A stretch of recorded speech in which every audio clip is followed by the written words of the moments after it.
Hey, welcome to Once a Co-op Shop. Steve here with awesome people as always. Got Bairnt and Canje.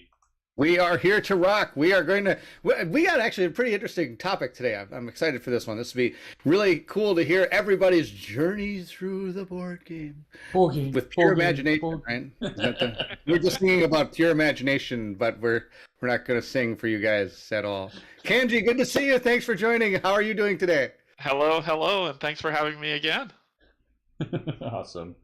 Yes, as Bairnt mentioned, we're going to talk about the journey through the board game hobby because I feel like there's a lot of similarities in like the path we go to, like discovering the hobby and growing through it, and kind of where we are now. And like it's even now, I feel myself growing and changing as we get through this stuff. So, hey, Stacy, welcome. Love the show. I appreciate you being here, and I'm glad you enjoy it. I like having new people here. So, and Marcel, welcome, welcome. I'd like to see you here too. Cool. Okay, so let's start off the chat. So, Baron, how did you get into the hobby? I get into the hobby. I play a lot of aliens.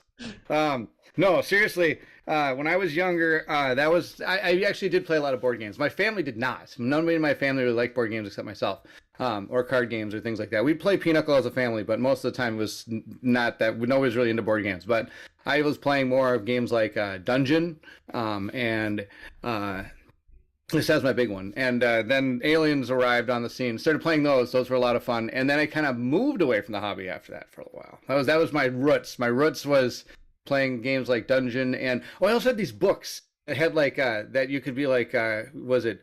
It was like a Dungeons and Dragons books, but you read them and you go to different pages, but you'd play with somebody, and that person would also have like a character. You'd have a character sheet inside the book, and like you'd have to roll dice when you actually attacked, and you'd look like one guy would roll one die, and then you'd like look on this table and line the numbers up and see how much damage you do to each other in the game and stuff like this. And sometimes you'd run into each other in the books, which is really weird. I wish I knew that. Been prepped for this. I failed miserably.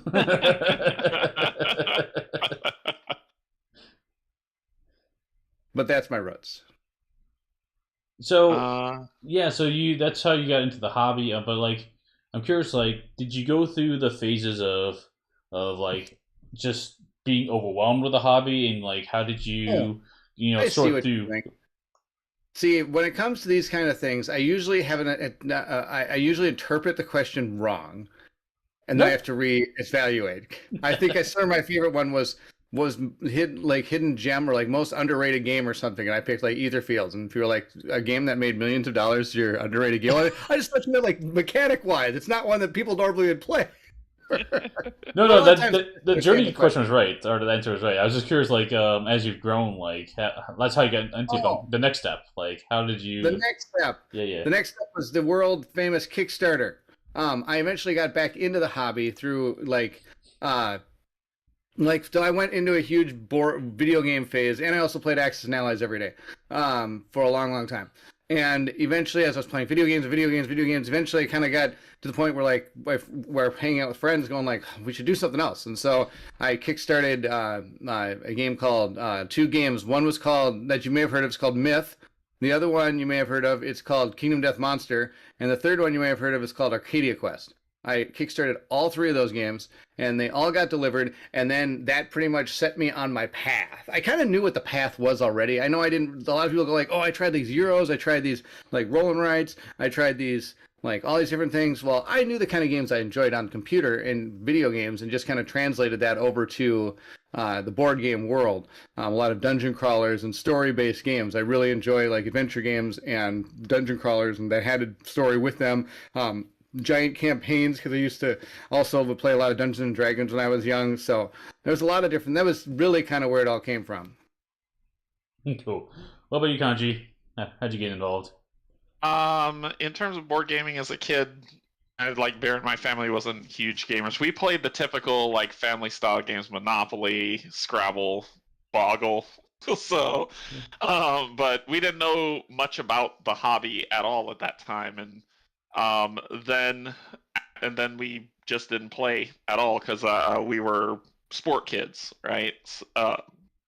So my brother discovered this one game called Hero Quest. I don't know if anybody's ever heard of it. and we bought that and played it and had a blast playing it. But we were like, okay, well, that was the only game like it. There's no other game like it, so therefore, let's go back to Monopoly. And then I left, like, I stopped playing board games, got into sports, played, football, baseball, basketball, sport kid, and all that. And then when I moved to North Carolina, I was working the company I was working for. There's a guy there where he was like, "Hey, you want to play some board games?" And I was like, "I don't want to play Monopoly. It's stupid." And so he was like, "Shut your face. That is not a board game. Let me introduce you to a board game." And we played Ascension, and I loved it. So after that, and then from Ascension, it then went on to like I looked into Quarriors, and then I stopped again for a long time, and I had a very close. My father passed away, and from that led to depression, and from that depression led to me playing Gloom and Killforth, which got me out of it.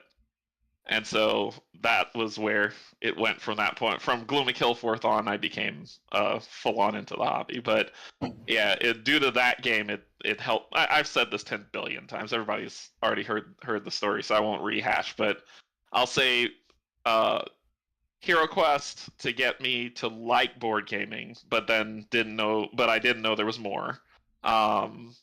Ascension to be like, oh, board gaming is not just what's on the Target store shelves. Mm-hmm. And then Gloom and Killforth, which solidified me in the hobby. Absolutely. Nice. Yeah, There's a lot of great stuff in the chat. One guy goes, "Has anyone ever stepped out of hobby altogether for a few years?" Marcel asks. And I think we all, I don't know about Steve, but I know it sounds like Canje and myself both did. Mine was mainly because at the time, the games I was interested in, there really wasn't anything out there, and it was really more in video games that I was finding what I enjoyed for those kind of things. And Marcel also loves the fact that I played tons of Action Allies. Yes. I still have it back. It's one of the few games I still own from my childhood. And then of course we've got Gloom got Canje out of the gloom. Well, Gloom of Killforth, not Gloom itself, but Gloom. Yeah, it did get me out of the gloom. but And to this day, no game has topped Gloom and Killforth for me, just because of the sentimental value of it. But I still have to give other games a chance, so usually I just do this is the game I love right now, instead of all time. Gloom and Killforth will be my all-time favorite forever. I'll bet Steve has an amazing journey as well. Yes, probably Steve. better than my journey. My board game journey is pretty boring. mine might be kind of similar to some others, I'd say. I started, well, I always played board games growing up like you guys have, it sounds like, for the most part. But we played the normal Monopoly, Scrabble, Life, all that fun stuff, right? All the mass market games. I didn't really get into non-mass market games until, was it middle school, I think, where I heard about a game called Magic the Gathering. So I got into that game. And so never heard of it. I'm just kidding.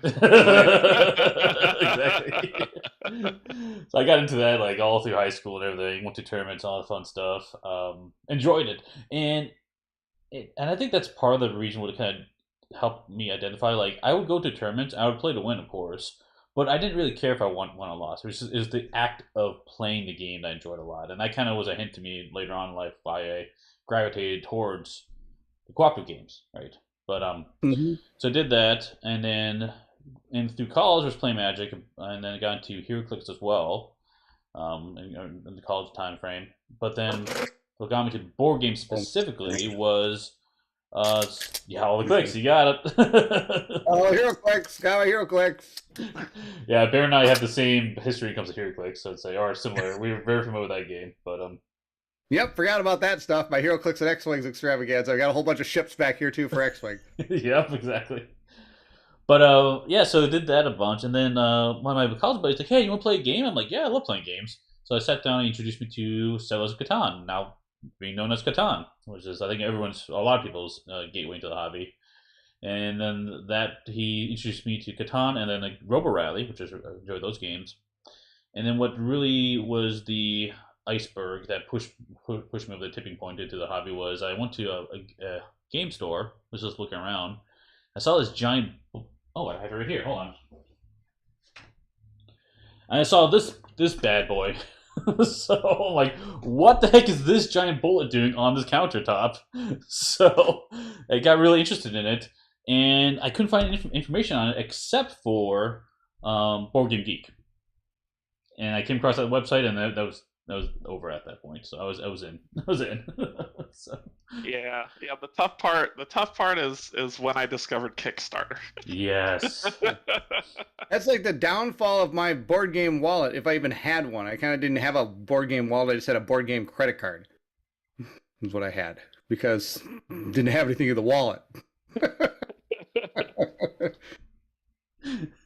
Yeah, I think Stacey said we can't shoot that with. Yeah, exactly. Yeah. Yeah, that's out of control. What is that, Steve? That bullet there? Yeah, it's a giant bullet is what it is. I was like, what is it? It's a game? It's a game. It's Bang the Bullet, where it's a hit and roll type game where one person's sheriff and everyone else is. They could be outlaws, they could be deputies, they could be renegades. The other one, and each team has different goals in the game. You have to figure out who everyone else on the team and work together to achieve that goal. Wow. So.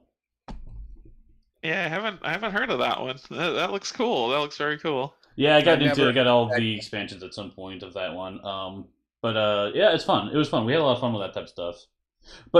And I guess that kind of leads into the next part of this is like that's us getting to the hobby. But then there's also like how we develop from there. Oh, to answer your question earlier, like I don't know if I ever left the hobby once I got involved. I think I was always in there at some point. Hey, welcome, Cynthia. Hey, Cynthia. Nice paints, Canje. Nice. Nice.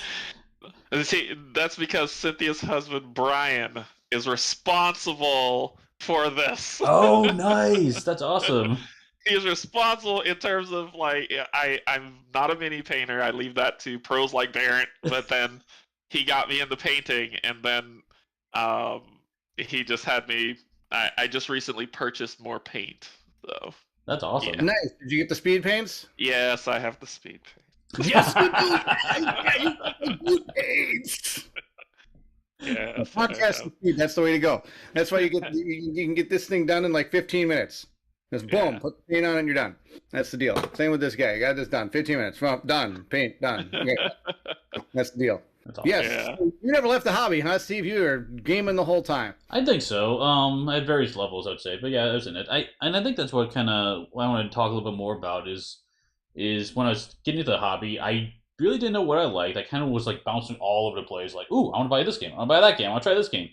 And I got into the gateway games. I would say I got into like Ticket to Ride, Stone Age. Some of the early games I bought though was Civilization.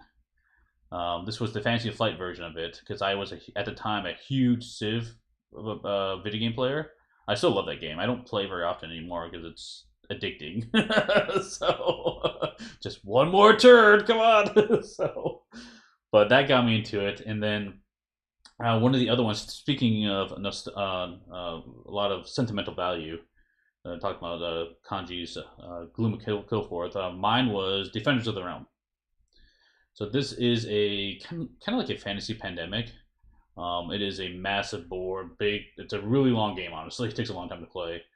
But that game, my brother-in-law would come down, and at the time, my wife and I we would play that game a lot. But he would come down, and we always played Defenders of the Realm, and we always watched a really horrible movie on Netflix. Like had to be 1 star. Like it can't be any better than 1 star, and we'd drink and watch a horrible movie. So that was our like.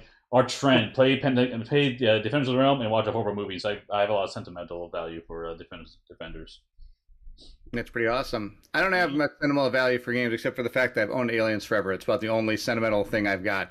I met Kickstarter, and then that was kind of the downfall for me. And then I'm sure just like everybody else, I went overboard on Kickstarter since I didn't have any games. I was like, oh, I got to try out, look at all these awesome games. Buy now, buy now, buy now, pledge. And then but I mean, in the process though, I ran into a company called Fantasy Flight who created some really fun stuff too. They created this Arkham horror game, which I really am a big fan of. If you can see, I got all these boxes back here. I'm in the process of building this like giant like cube box that's going to hold all my stuff. I got it from Fancy but Functional. If anybody knows him, he's an amazing creator for inserts. Right now, sadly, his shop is closed down due to the fact that he gets his materials from Russia or something. So he's right now shut down for a little while. He's looking for another alternate solution. But anyway, I found that game. That was like my first gateway into. Oh, actually, no, I lied. My first LCG was Game of Thrones, because we, of course, were watching the show. And I was like, oh, look, a Game of Thrones game. We should get this. My wife and I played one game, had no idea what was going on, couldn't realize why. We're like, this is a game? I don't get it. This isn't even, like, she's like, I'm doing this. Can you stop it? I'm like, I can't stop that. I don't have a certain resource that stops that. Why wouldn't I? He's like, why wouldn't I do that then? And I'm like, I guess you would. You win the game. Congratulations. And that one went long ways away. And so then I looked into other ones and found Arkham. There was that. Was it Lord of the Rings one? And there's the and then those are the only two at the time that I was into. So I turned to the Arkham horror because, again, liking story and like character like development and stuff, and being able to kind of go through an entire little campaign, I thought was really cool. Lord of the Rings is like that in a way, especially when they put out the sagas, but that's a different story altogether. We're not talking about how we got into LCGs. We're talking about how we got into games. So that You was have a request for you, Bairnt, though. Huh? You have a request, Bairnt. Stacy says, when's the next late night live stream of Legendary Encounters Aliens? Yeah, that was a lot of fun, she says. That was a lot of fun. I should do that one again. You're right. I should totally do that one again. See, the problem now is that we have all gotten to the point where we have too many games and we want to play them all. See, I have 3 little roads I've got to run down. I've got to run down my kids. So we have like games that I play with my kids a lot, like Ghost Fighting Treasure Hunters. We're actually talking about this right before we started. And games like we have Zombie Kids. We've got Roll for Adventure, things like this. So we can all play together as a family. We don't really play too many competitive games because usually it just ends up whacking Ridley on the head a lot, and then Ridley whacking Bennett on the head a lot. And so we stopped with that. And then we have the ones that my wife enjoys because she's not a big fan of the big campaign games. So she likes the games that are like more of the one-offs. So I've got games up way back there. You can't see them. Like Villagers and Streets. And we've enjoyed, what was it, the Legacy of Dragonhold, like these like things you can play like one and then kind of put it away for a while, so having to keep it set up and stuff like that. So she's big into those kind of games. So I usually have 3 different paths I have to walk down, because then I've also got my dungeon crawler path and my adventure games. Like she won't play Seventh Continent because it's just out of control, but I love that kind of game. So those are the 3 lines I have to watch as well. Then of course I have painting. I paint the miniatures too. How about you, Canje? What type of lanes or games have you been exploring getting into the hobby? All of them. Oh. I think when I got started, it was like what you said. It was the honeymoon phase. Like, gimme, let me try everything. And I quickly found there were games that I didn't like.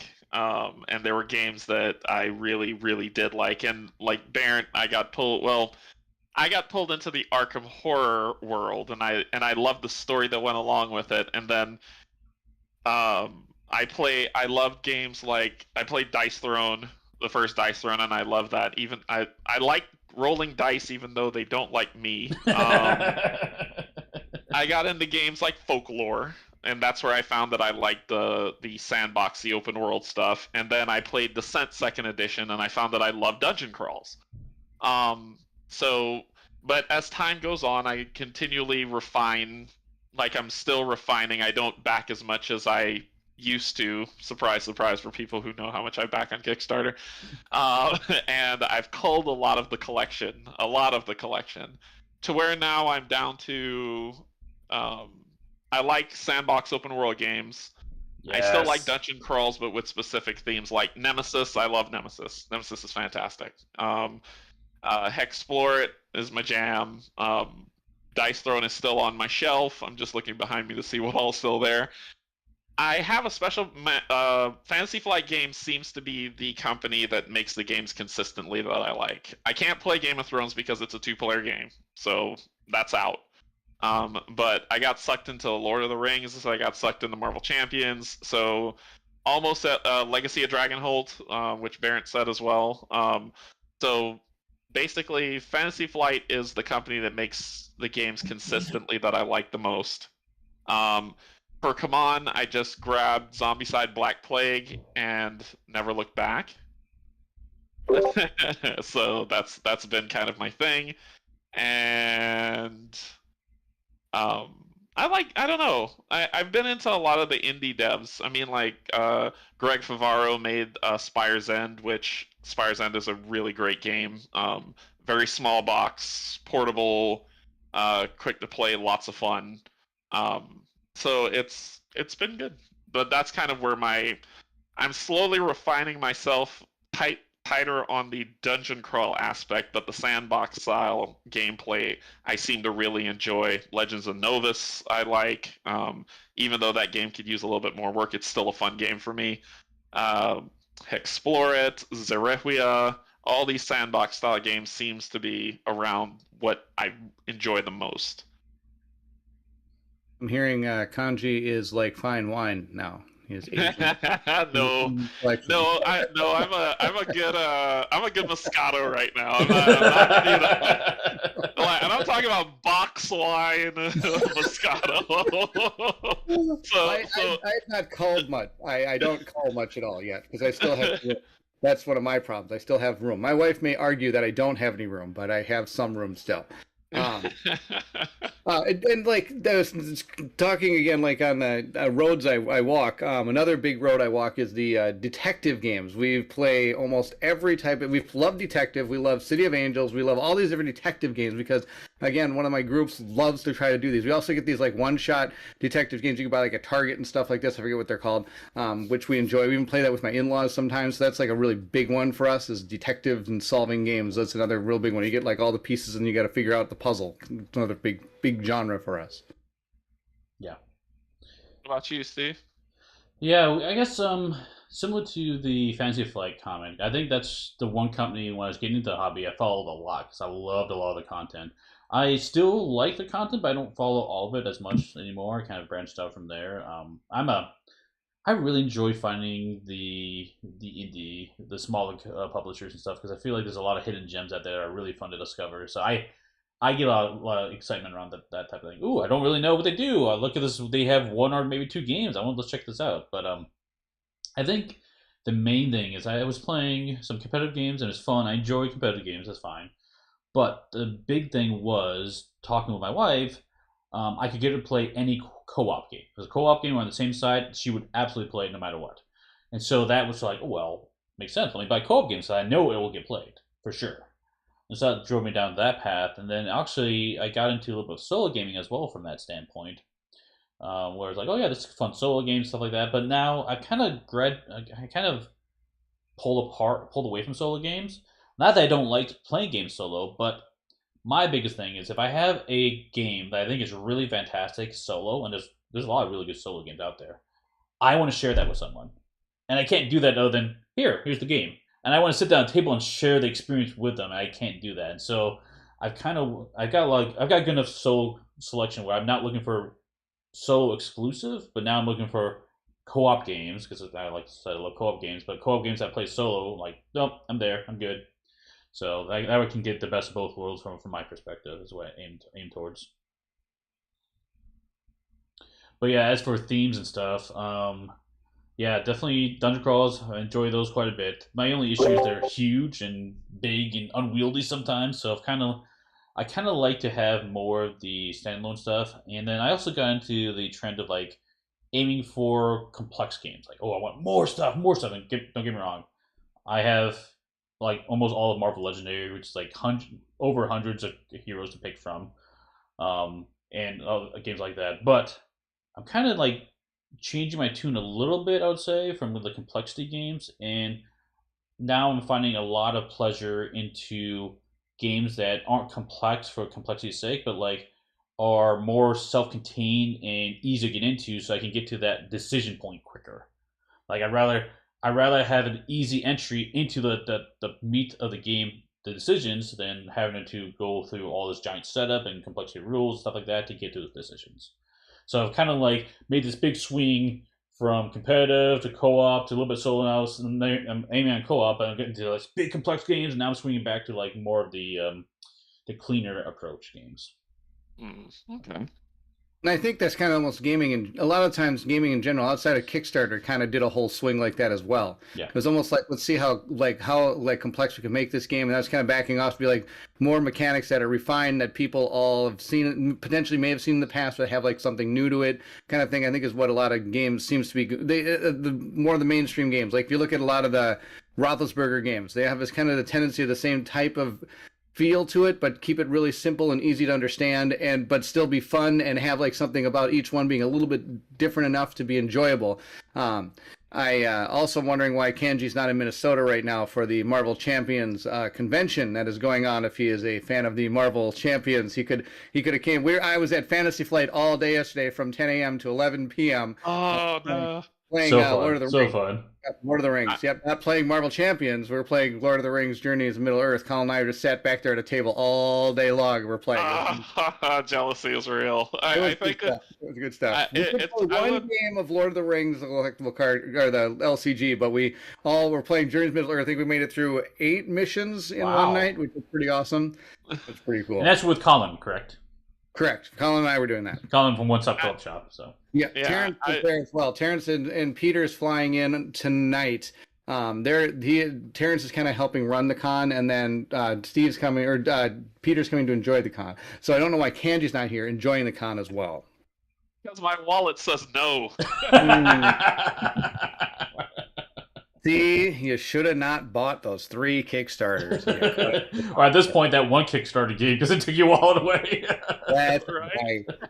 We got some good questions in here. Game here stated of 1-star or 5-star hotel for the week because Marvel Zombies is out of control. That's right. Actually, I've saved up and I'm going to Gen Con this year. So I'll be there, and that will be the first time I'm ever going to Gen Con. I don't know what to expect. I know nothing of it. It sounds freaking amazing, so awesome. I'm looking forward to it. Fun. Yeah, you'll have a good time. You get to walk around, you can play some games. That's kind of what it's all about. And hopefully run into some people you know. I ran into these weirdos while I was there, and I even went to the bar for dinner with them. It's just odd. Yeah, and then they asked me to join their channel, and I don't even know what happened from there. Those guys are the worst. Don't talk to those guys. Those guys are, watch out. They'll serve you dinner and they even give you a drink. Next thing you know, you're joining their channel. Oh, I see. This is a little bait and switch, and they get you drunk, and then next thing you know, you're indentured servitude. It was awesome hanging out with the Bairnt. That was not exactly how it happened, but it was pretty close to that actually. We all got together for some games. We went out to dinner, and then while we're eating, Peter had to go do something, and then Colin looks at me and goes like, "Why haven't you joined us yet?" And this, of course, when Colin was on hiatus, only Mike was doing content at the time, and he was struggling to get all these videos out. And I was like, "I guess I could join you." So that's kind of how that. But that's a different story. But you should have fun at Gen Con. It'll be a lot of fun. We're of course missing some of the chat. There's a lot of good things in the chat. Right I'll bring this comment from Stacy here. It says, as a newbie to the hobby, about 1 year in, it's cool to see how game type interest evolves. I can already see it personally. Yeah, that's the thing that I think everyone goes through. That's why I'm talking about the journey, because we all have different journeys of where we are, what we're aiming for, and stuff like that. So, yeah. And then Brian's mentioned he likes the clean games as well. Agree to that. One thing that was interesting, Kikia mentioned this one, says, do you think age has anything to do with that? Was reading a BGG thread yesterday, and there was a pattern of people growing older and wanting more accessible games. Could be. Could be. I mean, I'm old. Go ahead. I'm old. That's all I got. That is all. I am old. I guess to me, in a weird sense, it's like almost a meta efficiency. Because like efficiency in board games is awesome. I like it when it's like, oh, how can I do this one action and get the most out of it? And like I think everyone enjoys that to some extent, for the most part. But like the efficiency of like sitting down and playing a game, if I sit down and get to a really fun decision points, but do the least amount of work for it, then yeah, that's almost like a efficiency approaching board game hobby as a whole. So that's how I take it. I don't know if that's accurate to everyone else, but at least yeah, it's different. Let's see. We got a lot of also, dungeon crawlers are a gateway to Dungeons and Dragons. I did that. Absolutely. Everyone should be playing that anyway. So I I don't. made my we see that was my ploy all along. I don't know if anyone's heard this ploy. It's like my evil mastermind scheme. I was buying all these dungeon crawlers that had cool looking miniatures, and so I'd be able to paint the miniatures and use them in my dungeon crawlers, and I'd play that every once in a while. And my wife and my friend and his wife would play that and everything. And finally, I was like, "Hey, you know what? We should try that Dungeons and Dragons thing." Yes, you should. And so we decided to try Dungeons and Dragons, and well, lo and behold, it was a big hit. And now we play every Saturday. And guess what? I've got miniatures for all the bad guys. It was perfect. My plan succeeded. Yeah. Brian said, leave. Canje, leave your credit card at home when you go to Gen Con, or you'll be living in a box yourself. Is it that crazy? You can get carried away easily. Yeah. Yeah. Okay. Especially because everybody's wanting you to like try their game. Once you try the game, like, oh, it's kind of cool. I should probably pick that up. And then at the very last day, they're like, you know what? I'll give you $10 off this game. Oh, I'm totally gonna buy that game. And you run $15 off. I'm like, oh, I'm gonna buy that game. Well, that's a risk because you sit down and demo it, or you try or see a playthrough it, and the box is literally right there next to you. Like, I could just take it now. Here's some money, So it's a lot of fun. It's a lot of fun. Yeah, I don't know what to expect, so I'm super excited for it. I don't have any expectations in terms of, I go there, I'm expecting it to be this thing. I've been to Dragon Con in Atlanta, which I know it's probably nothing like this, but I know what the crowds, I guess my expectation that the crowds are going to be insane. Yeah. So I can handle that now because of that. But in terms of content, and I keep getting these emails say sign up, event sign up is coming. What event? Are there events? I thought it was just kind of a thing of, here is a massive board game floor, play board games. So I don't know what to expect. We should do like a Gen Con discussion on this. We're definitely going to do a Gen Con recap with Canje. He's going to come home with less hair. He somehow pulled it out of his head. It'll be pretty awesome. Yeah, because I used to go. I haven't been since COVID, unfortunately. Yeah. But I used to go every year. In fact, when in college, the nice thing about I went to Purdue University College, and that was only like an hour or so away. I can't remember exactly the distance, but it wasn't far. And the nice thing is, Gen Con happened like a week before like moving date happened or whatever. So I just would move into the campus early, and I would go to Gen Con before classes started and go hang out there for a little bit. And so it was awesome. It's a lot of fun. You rock. But yeah, lots of good chat here. To elaborate, it had more to do with more responsibilities. It had to do with having more responsibilities and more of a mental load in life in general.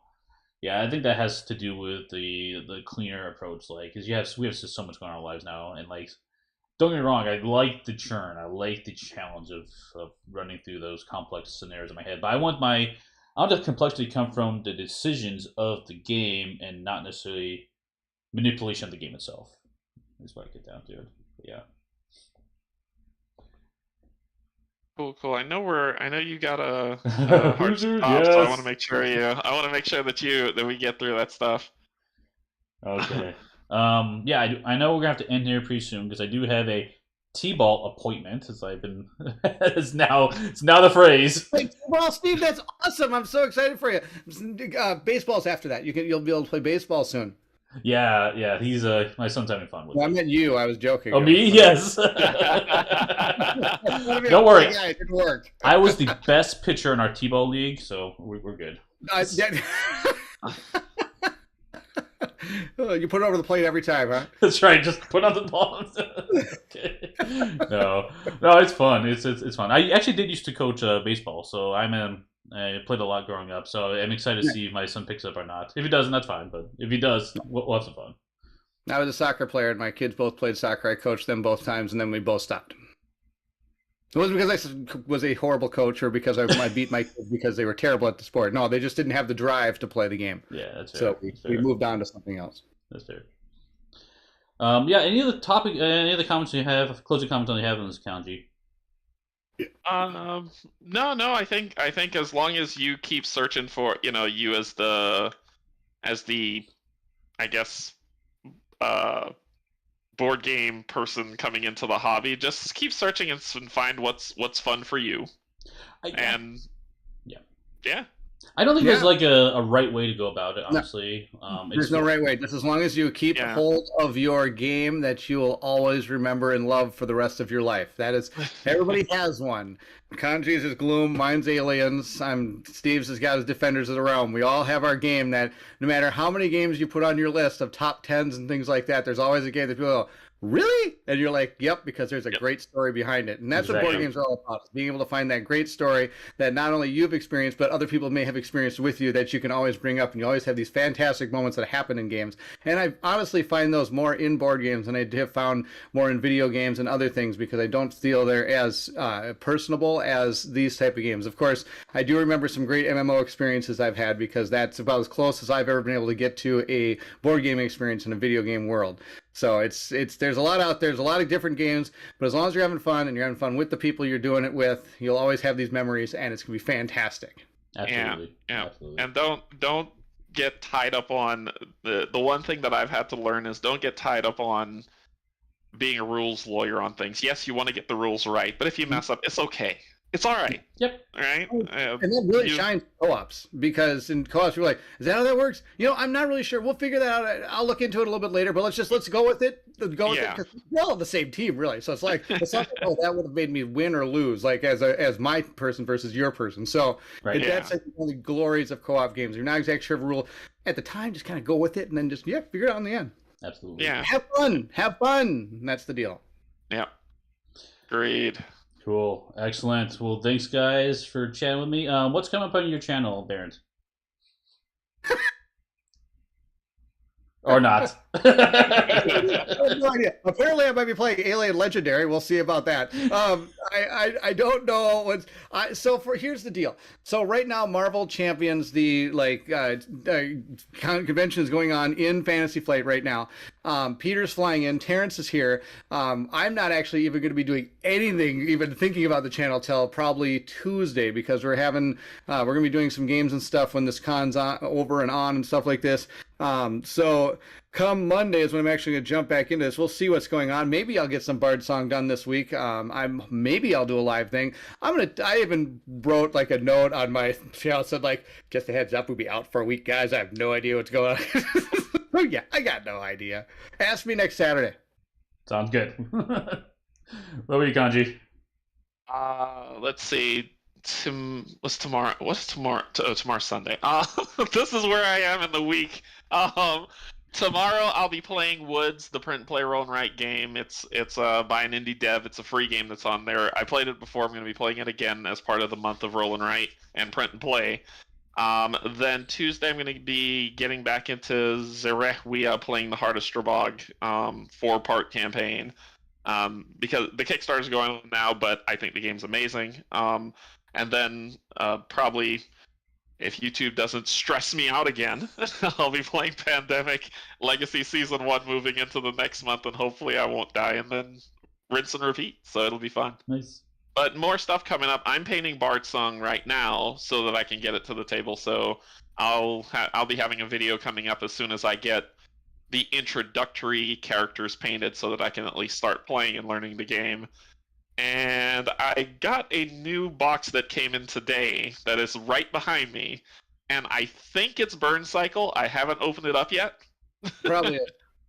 So I think it's Burn Cycle. So I may just do like an unboxing video, straight live stream, to just pop it open and see what's inside. And if it's Burn Cycle, open it up, show what it looks like, and whatnot. I'm waiting for you to get a box that you're not sure if you do a live unboxing, and it's like pants and T-shirts and stuff like this you got from a clothing store or something. You're like, oh, this is not a board game. No, it'll be like Spider-Man underwear, like the tiny whities, the tiny whitey underwear.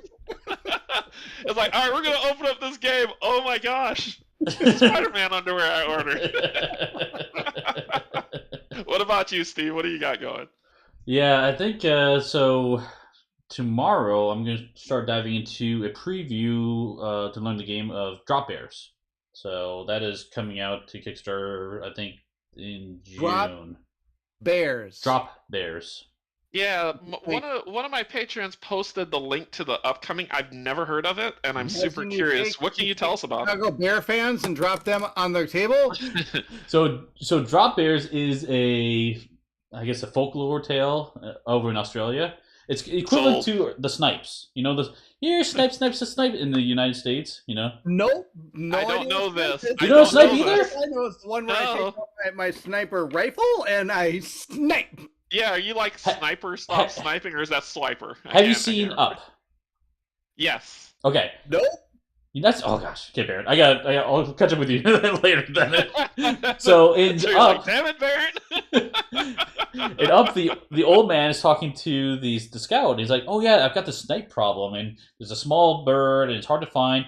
And the joke around this is you make up these qualities for this non-existent animal, and you kind of coax people into finding something that doesn't exist, and it's kind of this inside joke that everyone knows about. So." I know nothing about this. It's fine, but that's where it comes from Up. So now in Australia, the inside joke is a drop bear. A drop bear is a carnivorous koala that falls down from trees and eats your face. And so the joke is they tell tourists like, "Oh yeah, watch out for those drop bears; they'll get you." But koalas are. There's no joke there. It eats your face. Yeah. What kind of joke is that? Maybe this is Australia, right? Everything. Something that's gonna eat your face. Everything kills you in Australia, so. I guess so. So anyway, today, mate, go out to the forest. Wait, what? Don't forget your knife. Bring your knife. This is a knife, right? That's not a knife. This is a knife. Oh, anyway, so yeah. So dropping bears. They drop down from the trees and they eat your face. So what's the goal of the game? To have a face at the end of the game? Pretty much. It's a survival horror game. Yep. Oh, wow. Okay, now we're getting some. Maybe we should have started with survival horror as opposed to like what I was thinking is going to be a kids game of people dropping bears. No.